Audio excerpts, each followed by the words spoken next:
Hi, welcome to One Word a Day. I'm Sophia, pilot into the universe of Chinese. Let's continue our journey in exploring one new Chinese expression a day.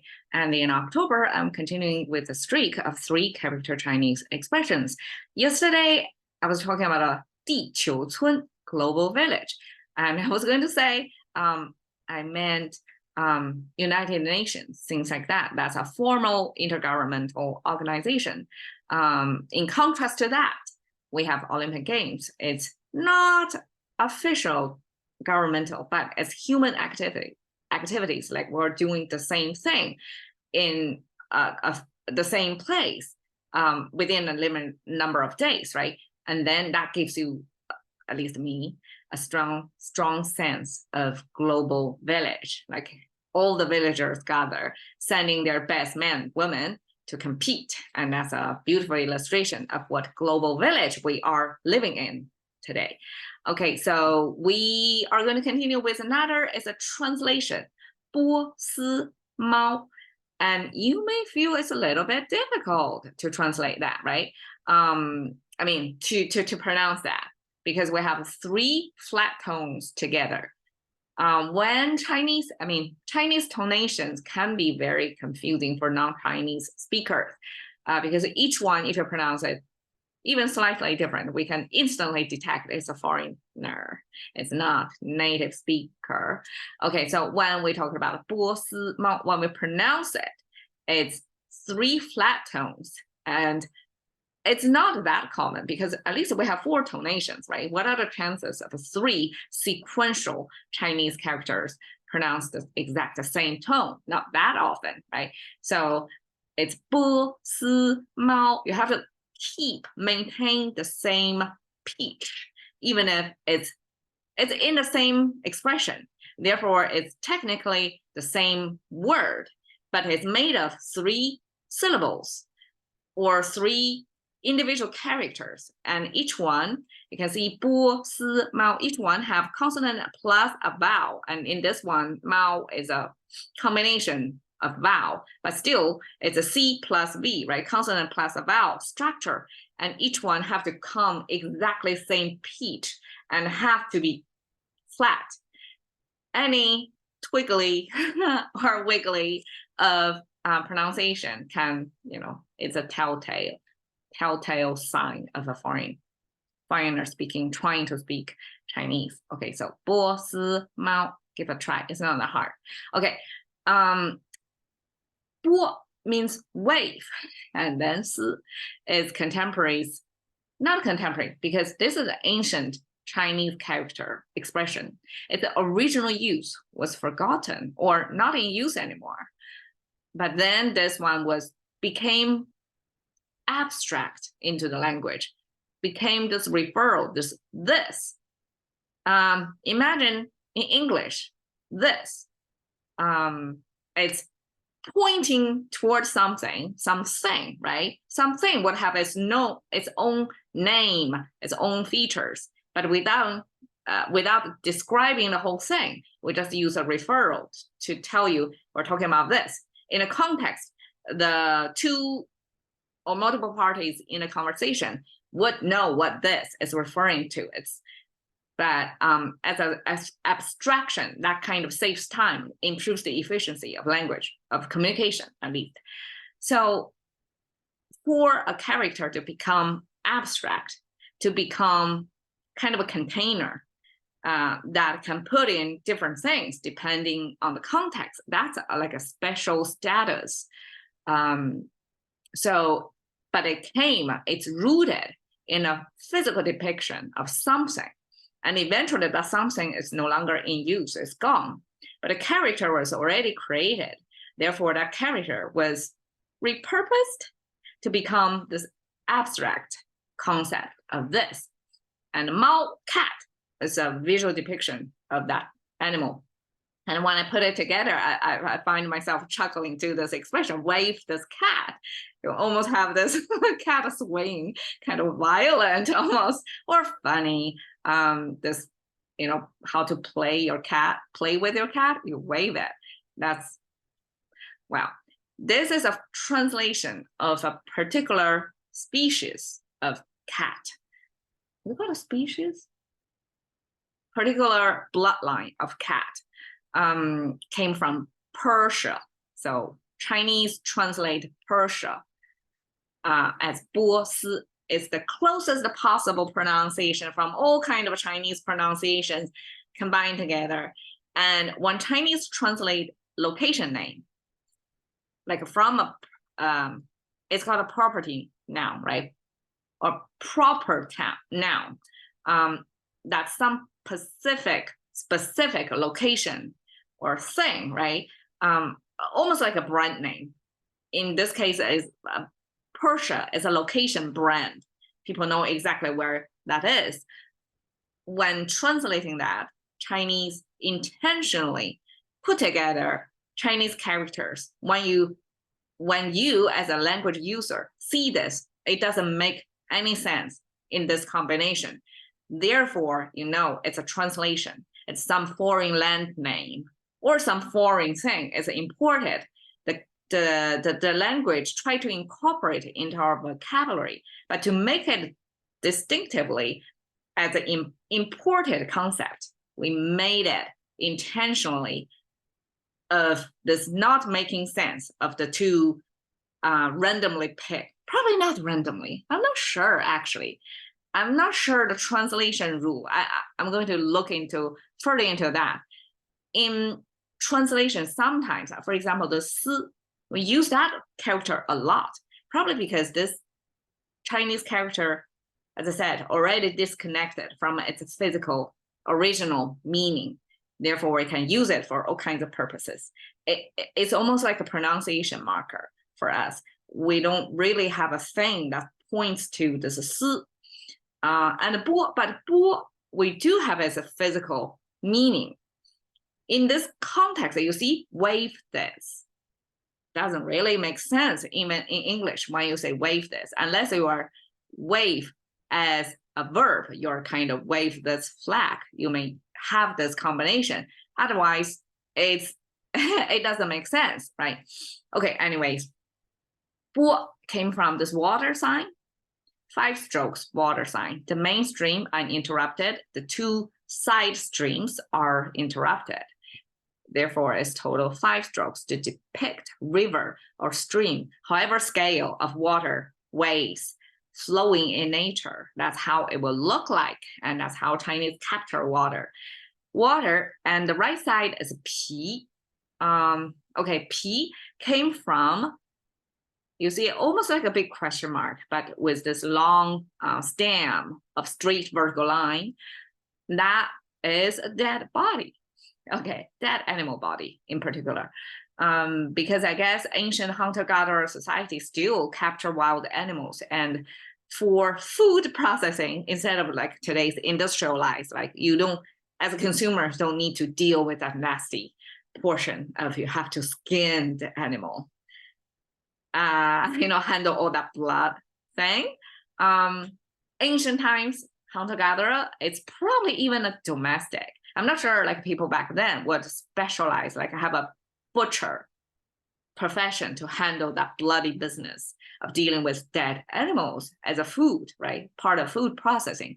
Probably this was more like a communal thing in your community. I'm not sure if it's a household scale or tribe scale. Somebody have to skin that animal and distribute the food, right? So this dead body of the animal with this bulge, this is the head. So when the animal is dead, nothing moves, right?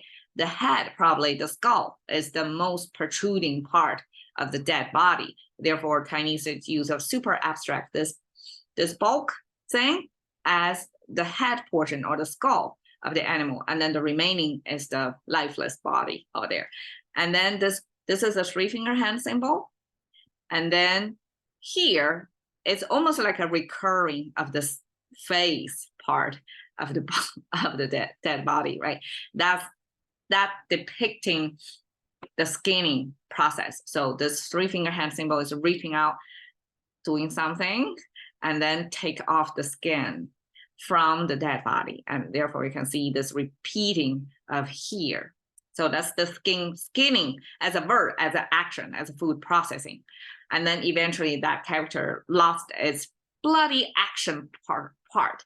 It becomes a noun, becomes skin itself. And it doesn't have to be animal skin. It can be human skin or any kind of skin. In this sense, I just realized the other day when I was preparing this, I realized how beautiful Chinese coined this concept of 波.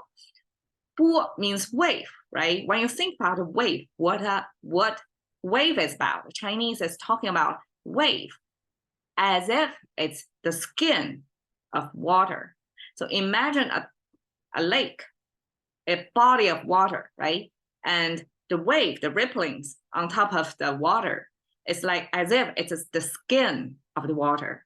It can be super smooth when it's windless, right? But when it's choppy, it will have this more ups and downs. And that wave form is still on the surface of the water. Therefore, it's the skin of the water. It's a very poetic way of Chinese language creators to put this. Okay, so that's Chinese wave. 金, now, I'm trying to trace back to originally what the yin is about. Now, I'm going to make my best guess. You can see there are 3 distinctive parts on this character. Top down, that looks like a container sitting on a table, right? The right side is 金. It means axing something off. So it almost looks like this, right? Dead body. Instead of a dead animal, here it means a log or chunk of wood. And then this portion is the part that got chopped off. So there is this separation of a piece of the wood detached from the original log. And that separation, we use the result of the separation to depict the tool that used to cut something in half. So this is Chinese indirect way to show you what an axe can do. It can separate to chop up the woods, the logs. So this is the axing. And then this is something in a container on a stand. So I'm thinking probably, so this is a food processing of animal, right? This could be food processing of plant. So it means chop up something and throw it in the container. And in ancient times, people have probably, this is as incorporated into everyday life, like skinning an animal. Like we don't really know how to do that anymore, right? We don't need to do that.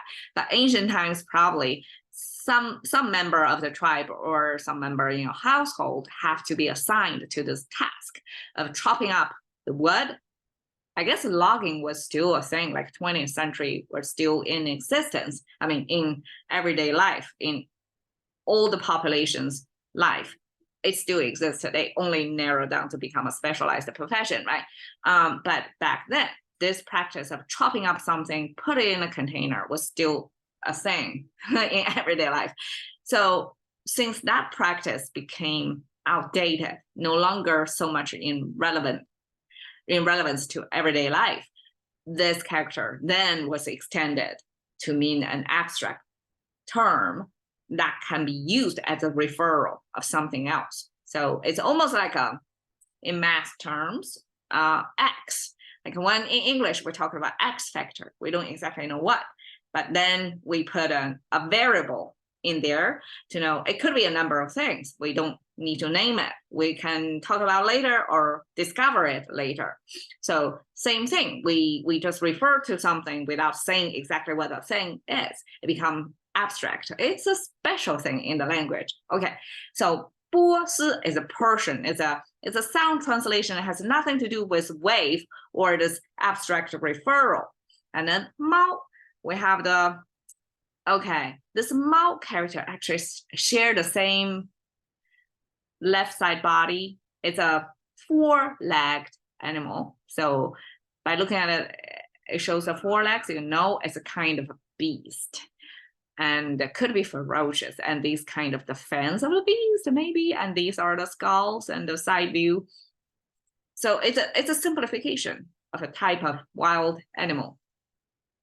And then a share, like a leopard, bao, share the same left side. So it depicts a type of category of animal. And then the right side is miao. So we have this box thing with a cross in between. That's a small piece of land, because in ancient times, I guess in contemporary farming activity in China, especially, because over there it's not a big flat piece of land. A lot of times it's hilly. So how farmers do, they have to build this terrain like a flattened land, and almost like a staircases of land. So have this narrow strip of land over there as to flatten it temporarily. Not temporarily, on a smaller scale instead of a big flat, because you cannot flatten a whole hill, but you can flatten the side of the hill to a certain degree so that it becomes flat and become an agricultural eligible piece of land, right? So this cut up look probably refer to that, or it could refer to ancient times, like households were distributed, were assigned as a smaller piece of land. You don't have a vast piece of land. Every household have their own farmland assigned to you. I'm not sure who assigned it, or is it a result of some sort of organization? But this depicts the land that have border lines that's separated. There are some separation and property ownership that's shared to give you the sense like this is not a piece of land that under one household. This is managed like a collaboration, and they share the borders. So that depicts the field, the farmland. Okay, and then these are the plant symbols. So trident shape, that's multitudes of the plants growing on top of the farm. So this is farmland, basically, with the farmland, with the crops growing in there. And then my guess is this wild animal probably was seen in the farm field. And as it became later on, became pet, right? But back then, it could be just part of the farmland ecosystem. And people saw that in the farm field and therefore used this farmland plus this four-legged wild animal symbol combined together to mean that particular probably cat was seen often in that environment. So give you the environment as shown and how physically it will look like. Okay, so that's Chinese cat, Mao. So 波斯猫 is simply Persian cat. I'm not sure this cat is Persian, supposedly, but it's a cute cat. And that's Chinese way to say Persian cat. And when I grew up in China, I heard this Persian cat 波斯猫 a lot. So I'm not a cat owner. So I guess 波斯猫 was popular in China. Therefore, this term occurred quite a lot in my language use. So that's Chinese Persian cat, 波斯猫. Cash into the currency of thinking about what day we so see you another day.